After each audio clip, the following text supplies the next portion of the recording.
Hello friends, welcome to Shimpi and mummy's kitchen. আর এখন চলছে শীতকাল, আর শীতকাল মানেই নানা রকম পিঠা পায়েস খাওয়া। তো আজকে ভাবলাম যে সেই পিঠার একটা রেসিপি তোমাদের সঙ্গে শেয়ার করি। তো আজকে আমি বানাচ্ছি চিতল পিঠা। আর এই চিতল পিঠাটা আমার কিন্তু খুবই পছন্দের একটা পিঠা, অনেকেই এই পিঠাটা খুব পছন্দ করো। তো আজকে ভাবলাম সেই চিতল পিঠা বা সাদা পিঠার রেসিপি তোমাদের সঙ্গে শেয়ার করি। তো এই রেসিপিটার সঙ্গে সঙ্গে আমি কিন্তু এর মধ্যে কয়েকটা টিপস দিব। সেই টিপসগুলো তোমরা ফলো করলে খুব সহজেই নরম তুলতুলে চিতল পিঠা ঘরে কিন্তু বানিয়ে নিতে পারবে। আর এই পিঠাগুলো ঠান্ডা হওয়ার পরও কিন্তু এরকমই নরম থাকবে, একদমই শক্ত হবে না। তাহলে পুরো রেসিপিটা দেখো, তাহলেই বুঝতে পারবে কিভাবে তৈরি করেছি। চিতল পিঠা বানানোর জন্য এখানে সবার প্রথমে 1 কাপ নিয়েছি গোবিন্দভোগ চাল। তোমরা এখানে যে কোনো আতপ চাল বা ভোগ চাল দিয়ে করতে পারবে।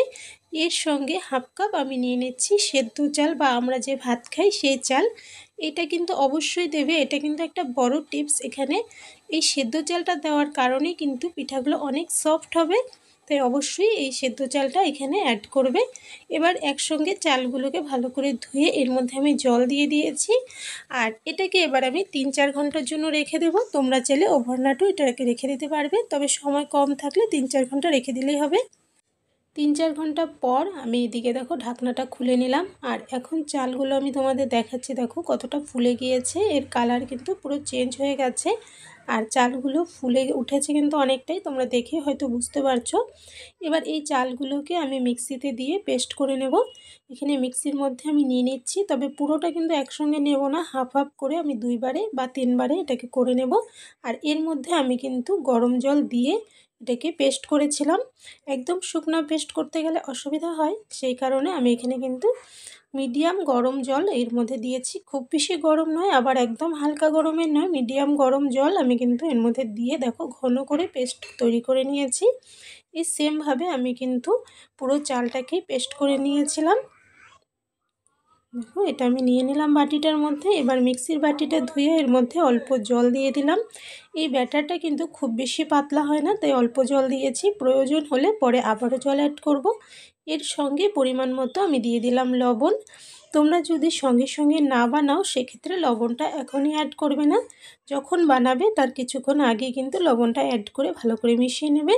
আমি লবণ দিয়ে এটাকে ভালো করে মিশিয়ে নিচ্ছি। আর এখানে আমার একটু ঘন মনে হচ্ছিল, যে কারণে বাকি যে জলটা ছিল মিক্সির বাটিতে সেটাও কিন্তু আমি গরম জল দিয়েছিলাম। সেই গরম জলটা কিন্তু আমি এর মধ্যে দিয়ে দিলাম। এবার এই ব্যাটারটাকে আমি খুব ভালো করে ফেটিয়ে নেব। এটাকে যত ভালো করে ফেটাবো পিঠাগুলো কিন্তু ততটাই ভালো হবে।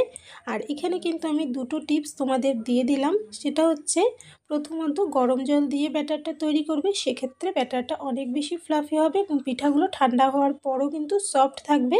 আর সেকেন্ড হচ্ছে, যত বেশি এটাকে তোমরা ফেটাবে তত বেশি কিন্তু এটা ফ্লাফি হবে, এর ভেতরে বাবলস তৈরি হবে এবং পিঠাগুলো কিন্তু সুন্দর ফুলে উঠবে আর ভেতরটা অনেকটা জালি জালি হবে। এই টিপসগুলো অবশ্যই ফলো করে তোমরা এই পিঠাগুলো তৈরি করবে, তাহলে দেখবে যে তোমাদের পিঠাগুলো কিন্তু পারফেক্ট তৈরি হচ্ছে। এদিকে দেখো পিঠার ব্যাটারটা আমার রেডি করা প্রায় হয়ে গেছে। এর ঘনত্বটা তোমাদের দেখাচ্ছি। এরকম ঘন হয়ে গেলে কিন্তু এর মধ্যে আর জল অ্যাড করবে না, এটা কিন্তু একদম পারফেক্ট আছে। এবার এর থেকে আমি পিঠাগুলো এক এক করে তৈরি করে নেব। এবার এদিকে আমি পিঠাগুলো তৈরি করার জন্য একটা লোহার কড়াই নিয়েছি। আর এর মধ্যে অলরেডি কিন্তু একটা পিঠা আমি দিয়ে দিয়েছি, দিয়ে ঢেকে এর মধ্যে একটু জল দিয়ে দিলাম।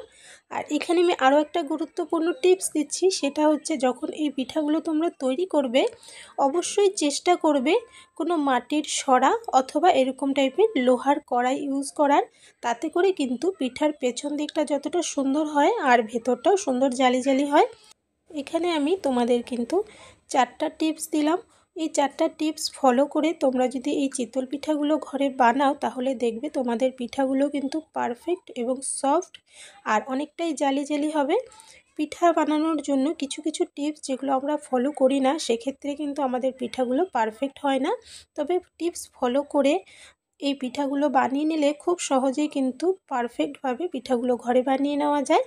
এদিকে দেখো এক এক করে আমি কিন্তু বেশ অনেক কটা পিঠা এখানে বানিয়ে নিয়েছি। আর প্রথম দিকে একটা দুটো পিঠা কিন্তু উঠানোর সময় একটু অসুবিধা হয়, তবে তার পরেরগুলো খুব সুন্দরভাবে কিন্তু উঠে আসে। আর প্রথম পিঠাটা তৈরি করার আগে আমি কড়াইতে হালকা একটু তেল দিয়ে শুকনো কাপড়ে মুছে নিয়েছিলাম। আর তারপরের পিঠাগুলো তৈরি করার আগে কিন্তু আর তেল দেওয়ার দরকার নেই, শুকনো কাপড়ে একটু মুছে নিলেই হয়ে যাবে। এদিকে দেখো আমার প্রায় সবগুলো পিঠাই তৈরি হয়ে গেছে, আর সাইজটা তোমরা তোমাদের পছন্দ মতো ছোটো বড়ো করতে পারবে। তবে আমি এরকম মিডিয়াম সাইজের করে পিঠাগুলো কিন্তু বানিয়ে নিয়েছিলাম।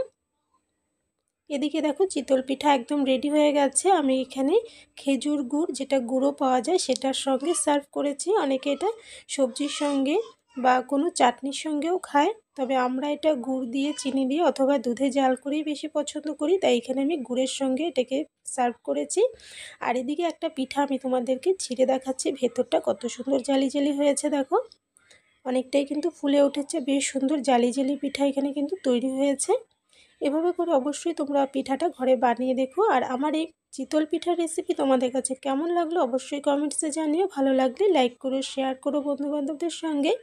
আর আমার চ্যানেলে যদি নতুন হয়ে থাকো তাহলে প্লিজ আমার চ্যানেলটাকে সাবস্ক্রাইব করে নিও। সাবস্ক্রাইব করে পাশে থাকা বেল আইকনে অল বাটনসে প্রেস করে দেবে, তাহলে আমার চ্যানেলে আপলোড করা যে কোনো নতুন ভিডিও নোটিফিকেশন তোমরা কিন্তু সবার প্রথমে পেয়ে যাবে।